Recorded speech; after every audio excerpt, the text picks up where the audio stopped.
Bonjour à tous et bienvenue dans cette nouvelle vidéo et aujourd'hui nous allons revenir sur Francis Ford Coppola qui vient de lâcher une petite bombe dans l'industrie cinématographique hollywoodienne. On va en parler évidemment dans cette vidéo. Alors il commence évidemment par reparler de Marvel. Et là, je sens dans les commentaires que vous allez tous me dire « Ah, c'est bon, tous les réalisateurs critiquent Marvel et tout ça, machin. » Et vous avez bien raison, parce qu'au bout d'un moment, c'est bon, on a compris.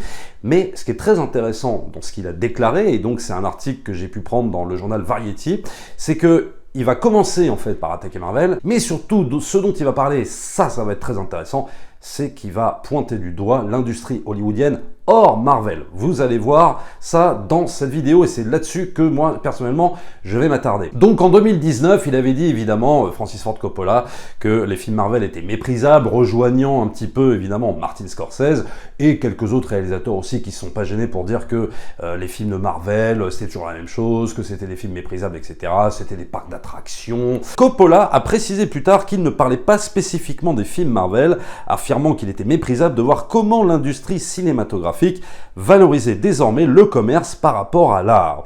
Dans une récente interview, Coppola a de nouveau déploré l'état des films de studio hollywoodiens et la monotonie de Marvel.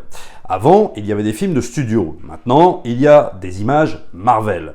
Et qu'est-ce qu'une image Marvel ? Une image Marvel, c'est un prototype de film, en fait. C'est une formule, bien sûr, qui est fait toujours, enfin, encore et toujours, de la même manière, tout en essayant de proposer quelque chose de différent. Alors là-dessus, c'est la critique de Marvel habituelle. Maintenant, on a compris. Bon, moi, personnellement, ça fait plus de 3 ans que je dis que Marvel, c'est toujours la même chose. Alors, ça fait peut-être 2 ans que des réalisateurs comme Scorsese se sont réveillés et qui ont commencé à dénoncer justement cette industrie fait toujours de la même manière. Et puis, alors maintenant, tout le monde y va, quoi. T'as même Jane Campion, maintenant, elle est là. Ouais, les films Marvel, c'est pourri.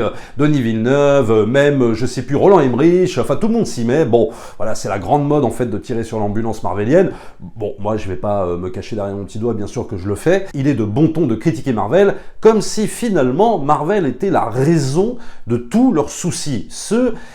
Et moi, personnellement, c'est une idée que je ne rejoindrai pas. Voilà. Mais c'est vrai que c'est la grande mode. Mais ce qui est très intéressant dans ce que va dire Coppola, lui, il va aller beaucoup plus loin. Et c'est là-dessus qu'on va s'attarder. Même les films de studio que Coppola considère comme bons sont quelque peu similaires, a soutenu le réalisateur. Les gens talentueux, vous pourriez prendre Dune, réalisé par Denis Villeneuve, un artiste extrêmement talentueux. Bon, c'est lui qui dit ça, c'est pas moi. Et vous pourriez prendre No Time to Die, réalisé par Cary Fukunaga, des artistes extrêmement doués, talentueux et magnifiques.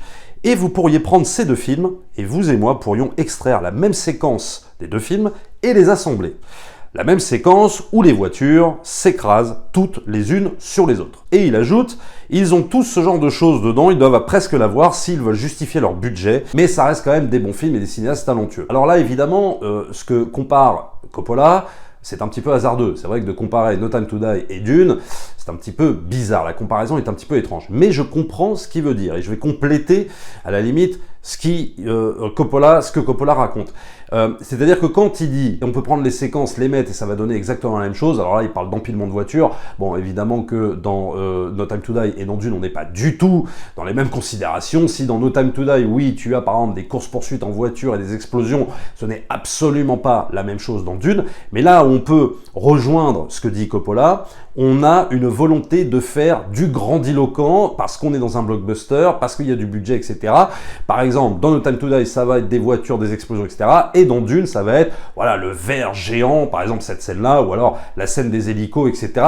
On est dans une volonté de faire du grandiloquent en permanence, mais pas que. C'est-à-dire qu'en fait, ce sont maintenant des films faits un petit peu de la même manière. Souvent avec les mêmes technologies, avec la même utilisation de CGI à foison, on peut pas quand même renier ça, et même dans Dune, moi je suis désolé, c'est quand même rempli de CGI, quoi, même si oui, effectivement, il y a du décor, il y a du travail, il y a du etc., mais quand même, on est beaucoup dans du CGI, et ça même dans des films d'espionnage, de course-poursuite, c'est énormément rempli de ça. On a un petit peu des scénarios, moi ce que j'appellerais un petit peu des scénarios didactiques, c'est-à-dire un peu toujours écrits de la même manière, et puis aussi des thématiques très similaires. Des performances qui sont des fois vraiment pas terribles, c'est-à-dire qu'on oublie des fois presque de te faire jouer les acteurs parce que le réalisateur est omnibulé par les CGI, par par comment il va filmer telle scène et on en oublie presque la direction d'acteur. Et ça, moi je suis désolé, ça se vérifie quand même sur beaucoup de blockbusters, et même Denis Villeneuve n'échappe pas à la règle pour moi, hein, très clairement. Et puis parfois des chefs-op qui sont plutôt bons, parce que Denis Villeneuve, il a employé quand même Roger Deakins et tout ça, mais je trouve que tout ça est un peu terne, tout ça est un peu, voilà, même sur No Time to Die, ou même sur d'autres films, sur d'autres blockbusters, j'ai toujours trouvé que l'image, voilà, était pas, pour moi, était pas terrible, quoi, était un peu terne, un peu triste. Je trouve pas que ce soit une explosion, une avalanche de couleurs incroyable, alors qu'on est quand même au cinéma, et t'as l'impression de regarder des fois, parfois, même au cinéma, un film sur Netflix avec des couleurs très ternes où tu devrais presque régler ta télé, quoi. Bon. Et là, évidemment, où Coppola va beaucoup plus loin. En 2019, il parlait du manque de risque qui existe dans la production cinématographique hollywoodienne. Martin Scorsese disait que l'image de Marvel n'est pas du cinéma. Il a raison, parce que nous attendons à apprendre quelque chose du cinéma. Nous attendons à acquérir, voilà, quelque chose de fort. On apprend toujours du cinéma, en fait, de la nouveauté, des connaissances et de l'inspiration. Et en gros, en substance, ce qu'il veut dire, c'est que les films Marvel ne prennent aucun risque. Mais il le dit également de la production hollywoodienne actuelle. Je l'ai déjà dit, faire un film sans risque, ce serait comme presque faire un bébé sans sexe. C'est en partie le risque, et c'est ce qui le rend si intéressant. C'est pourquoi nous apprenons tant quand cela est fait, cela est appliqué. Et c'est là où moi je voulais véritablement rebondir. C'est-à-dire qu'effectivement, moi ce que je dénonce depuis un moment, c'est que dans la production hollywoodienne actuelle, et là je parle même pas de Marvel, hein, dans la production hollywoodienne actuelle, il n'y a plus de risque. C'est-à-dire que les réalisateurs actuels, plutôt que de parler de Marvel, c'est-à-dire de dire oh, c'est de la faute de Marvel, et Marvel c'est des cons, et Marvel ci et ça. Pourquoi ils ne pointent pas du doigt les responsables des studios hollywoodiens en leur disant hey, vous pouvez arrêter vos reboots, vos remakes, des films des années 80, etc. et faire avancer véritablement la production hollywoodienne. Et ça veut dire quoi, faire avancer la production hollywoodienne? C'est prendre des risques, c'est de miser de l'argent sur des projets peut-être casse-gueule. Et c'est là où moi, personnellement, pour bien comprendre ce que dit Francis Ford Coppola, je vous engagerai vraiment à regarder toute sa filmographie. Non pas juste Le Parrain et Apocalypse Now, ça ne suffira pas. Il faut absolument regarder toute la filmographie de Francis Ford Coppola et vous allez exactement comprendre ce qu'il dit. Tout simplement pourquoi? Parce que un film, par exemple, comme Rusty James ou The Outsider, ça ne ressemble pas au Parrain. Un film comme Peggy Sue s'est mariée, ça ne ressemble pas à Rusty James. Un film comme Tucker, ça ne ressemble pas à Peggy Sue s'est mariée. Un film comme Dracula ne ressemblera pas à un autre film, à Cotton Club par exemple, de Francis Ford Coppola. Toute sa vie, et c'est pour ça que j'insiste sur le fait qu'il faut voir absolument la majeure partie de sa filmographie, vraiment, je vous encourage vraiment à la regarder, parce que Francis Ford Coppola, toute sa vie, c'est quelqu'un qui a pris des risques. Quand il parle de risques, lui, il peut en parler. Parce que lui, il a tout le temps pris des risques. Par exemple, quand il fait Coup de cœur, ça fait un four, ça fait un bide. Rusty James, c'est pas un carton. Alors oui, ce sont des films maintenant pour les cinéphiles qui sont devenus cultes, mais il faut bien comprendre qu'à l'époque, c'est pas des films qui cartonnent, quoi. Tout simplement parce que Francis Ford Coppola met un point d'honneur à ne jamais refaire la même chose. Quand il fait Rusty James, ce qui l'intéresse, c'est pas de refaire Le Parrain, quoi. Déjà, son film est en noir et blanc, son film c'est sur une bande d'ados, etc. Il va mettre beaucoup de poésie, quitte à rendre son film plus ou moins casse-gueule. Ce n'est pas le film de combat de rue qu'on attend réellement. Il va y mettre beaucoup de psychologie dans les personnages, beaucoup de poésie, etc.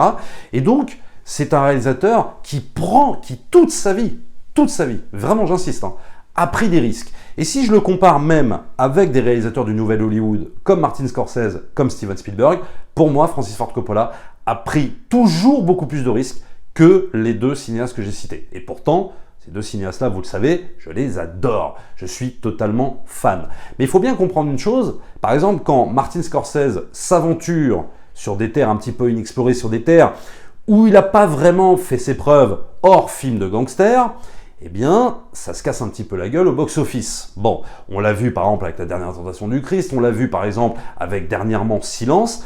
Par contre, quand Martin Scorsese, il revient à ses fondamentaux. C'est-à-dire que par exemple, quand Martin Scorsese fait Le Loup de Wall Street, qui est une réplique des Affranchis, mais version Wall Street, là, comme par hasard, il réussit à reconquérir le public. Là, comme par hasard, au box-office, ça refonctionne. Donc on voit bien que, oui, ce sont des cinéastes qui prennent des risques, et même si je prends Steven Spielberg, par exemple, il s'est illustré un petit peu selon toujours la même formule dans les années 70 et jusqu'à la fin des années 80. Le tournant quand même, allez non, il se fait quand même au milieu des années 80 avec La couleur pourpre, avec L'Empire du Soleil, etc. et qui va être définitivement appliqué avec La liste de Schindler. Donc là, il commence à prendre des risques par rapport à son propre cinéma, il quitte un petit peu le monde de l'enfance, etc. Il applique moins la même formule, mais on sent bien que là où il peut cartonner au box-office quand même Steven Spielberg, c'est quand il revient faire Jurassic Park. Bon, mais après, il va lâcher définitivement ce cinéma-là et faire autre chose. Donc il va risquer aussi, bien sûr, et il fera beaucoup moins d'entrées qu'auparavant. Donc c'est intéressant, mais il a mis du temps à prendre des risques. Alors que Francis Ford Coppola, lui, immédiatement, tout de suite, il n'a jamais fait le même film. Et pour ça, pour le comprendre, il faut absolument que vous regardiez une grosse partie de sa filmographie pour que vous compreniez ce qu'il veut raconter sur l'industrie hollywoodienne actuelle, et pas que Marvel, quoi. Ça, c'est super intéressant ce qu'il dit. Là, pour moi, Francis Ford Coppola, il va beaucoup plus loin. Il va beaucoup plus loin que ce que tous les réalisateurs disent. Parce que je vais te dire un truc, le fait que les réalisateurs tirent à boulet rouge sur Marvel, Marvel en a strictement rien à faire. Eux, Marvel, ils sont là pour faire tourner l'usine, pour faire tourner la baraque. Ils ont toutes les ressources qu'il faut pour faire tourner l'usine. Donc, ils n'en ont rien à faire que Jane Campion, que Martin Scorsese, que tous les grands qui nous restent tirent à boulet rouge sur Marvel. Hein. Très sincèrement, ça ne va pas faire avancer la chose. Le truc qui peut faire avancer, c'est que ces mêmes réalisateurs, ils commencent à remettre en question le système hollywoodien actuel en parlant des reboots, en parlant des remakes, et ils disent bah, maintenant arrêtez de faire ça parce que prenez des risques, misez sur des, je sais pas moi, sur des sujets, oui peut-être un peu casse-gueule. Eh ben là, peut-être que vous gagnerez de nouveau la confiance du public. Parce qu'à un moment donné, on a quand même toujours l'impression, en tout cas je parle du cinéma, de voir toujours le même film. Et là où on voit moins le même film, c'est sur des plateformes. Donc c'est quand même un comble. Le cinéma ne nous offre plus cette diversité. Ne nous offre plus, en tout cas je parle vraiment des blockbusters, hein, je parle pas des films indépendants, je reste sur les blockbusters, le cinéma ne nous offre plus toute la diversité qu'on avait, par exemple dans les années 80, voire aussi 90 et éventuellement même 2000.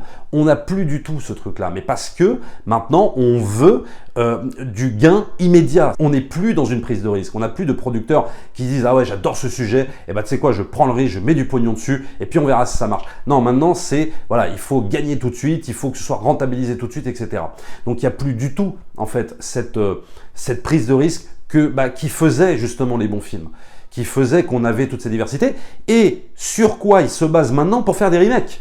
C'est ça le truc. C'est-à-dire que sans la prise de risque des années 80, sans la prise de risque des années 90, les mecs feraient peut-être moins de remakes maintenant de films qui ont cartonné et pour lesquels certains producteurs ont pris des risques à l'époque. C'est ça que je veux dire.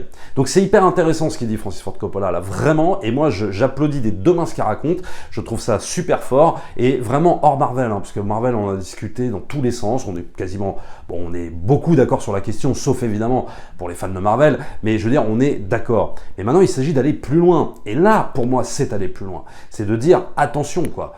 Même des réalisateurs de talent, alors là il prend Villeneuve, il prend Fukunaga, il prend plein de réalisateurs, même des réalisateurs de talent finissent par appliquer une formule. Alors, une formule hors Marvel, mais ils font plus ou moins le même cinéma. Même si, comme ça, au premier abord, ça ne se ressemble pas. Mais finalement, on utilise les mêmes artifices, on utilise les mêmes techniques, on adapte beaucoup de bouquins. Bon, quand est-ce qu'on nous sort un truc original? Alors on a aussi des réalisateurs comme Zack Snyder, comme Christopher Nolan. Bon, ils sont deux. Bon, ça fait pas beaucoup quoi. Et même si on est tout à fait honnête, on pourrait aussi reprocher quelque part à Snyder de miser aussi sur cette imagerie grandiloquente. Je veux dire, quand on regarde Man of Steel, il y a quand même un empilement d'immeubles qui se font tous défoncer les uns après les autres. Bon, j'adore Man of Steel, hein, je vais pas remettre en question Man of Steel. J'adore Zack Snyder, vous le savez. Mais c'est vrai que si on est tout à fait honnête, on peut voir ça aussi chez ce genre de cinéaste qui répond aussi quelque part à un cahier des charges. Le but, c'est d'en mettre plein la gueule au spectateur en termes d'explosion. Alors c'est très bien, on s'en prend plein la tête, mais à un moment donné, il y a aussi l'émotion qui doit jouer. Et c'est pour ça que j'ai beaucoup défendu la Snyder Cut, parce que la Snyder Cut, justement, je trouve qu'il y a moins de tout ça. Alors il y a beaucoup de CGI, bien sûr, hein, mais il y a moins de tout ça et il y a plus d'émotion. Et on creuse plus les personnages. On fait quand même un film de 4 heures, pour moi, assez casse-gueule quand même. Hein. Bon, et il s'en sort très très bien. Nolan, pareil, moi Nolan, c'est pas un cinéaste que j'adore, mais Nolan a du talent. Il va vers des choses aussi casse-gueule. On l'a vu avec Tenet, que moi j'ai pas du tout défendu. Mais on peut lui reconnaître quand même que il va vers des choses qui ne sont pas connues, qui ne sont pas balisées. Alors après, le scénario, il est compréhensible ou pas compréhensible. Moi, j'ai reproché qu'il n'était pas compréhensible pour le coup. Parce que ça suffit pas d'aller vers des terrains non balisés, mais il faut quand même que ce soit un minimum compréhensible pour le spectateur. Mais au moins, il fait l'effort de ne pas nous resservir la même soupe. Tu vois ? Et il aurait pu nous la resservir. Bon, au moins, il y a quelque chose un peu de différent. Mais attention, Nolan, comme Snyder, cède aussi un petit peu aux sirènes de la grandiloquence visuelle, de l'explosion, de la course-poursuite qui va marquer les esprits, etc., etc. Et parfois, on en oublie juste l'émotion, juste les acteurs qui, juste par leur talent d'acteur, parce qu'ils échangent un regard, par le chant contre chant, bah juste, ils te véhiculent des scènes dont tu te souviendras toute ta vie. Et t'as pas besoin d'explosion pour ça. Et t'as pas besoin de CGI. C'est juste un numéro d'acteur. Tu vois, un numéro d'acteur, juste ça. Et ça, je trouve que beaucoup de réalisateurs, même que j'aime, bah, ne savent plus vraiment le faire. Ils cèdent à beaucoup d'artifices. Et je pense que c'est ce que aussi, peut-être ce que veut dire Francis Ford Coppola. Tu regardes la filmographie de Francis Ford Coppola, tu verras qu'il n'y a pas d'explosion, tu verras qu'il n'y a pas de CGI, tu verras qu'il n'y a pas tout ça. Et que tout passe des fois par le regard d'un jeu d'acteur, parce que c'est des directeurs d'acteurs hors pair, ces mecs-là, que ce soit Coppola, Spielberg ou Scorsese. Bah, c'est juste, voilà, c'est juste ça. Il n'y a pas besoin, des fois, de t'en foutre plein la gueule, en fait. T'as pas besoin d'avoir un budget de dingue pour rendre un film culte et dont tu te souviendras toute ta vie. C'est aussi ça qui veut dire. Donc voilà, dites-moi dans les commentaires ce que vous pensez de tout ça. Je vous encourage encore à voir évidemment toute la filmographie de Francis Ford Coppola. Vous verrez que rien, mais absolument rien ne ressemble au parrain, justement. Et c'est ça qui fait la force de sa filmographie. Alors c'est pas tout le temps bon, mais au moins c'est un cinéaste qui prend des risques. Et j'adore les cinéastes qui prennent des risques. Et ça vous le savez. Abonnez-vous à la chaîne, likez, partagez comme d'habitude. Et nous on se retrouve très très vite pour une prochaine vidéo. Ciao!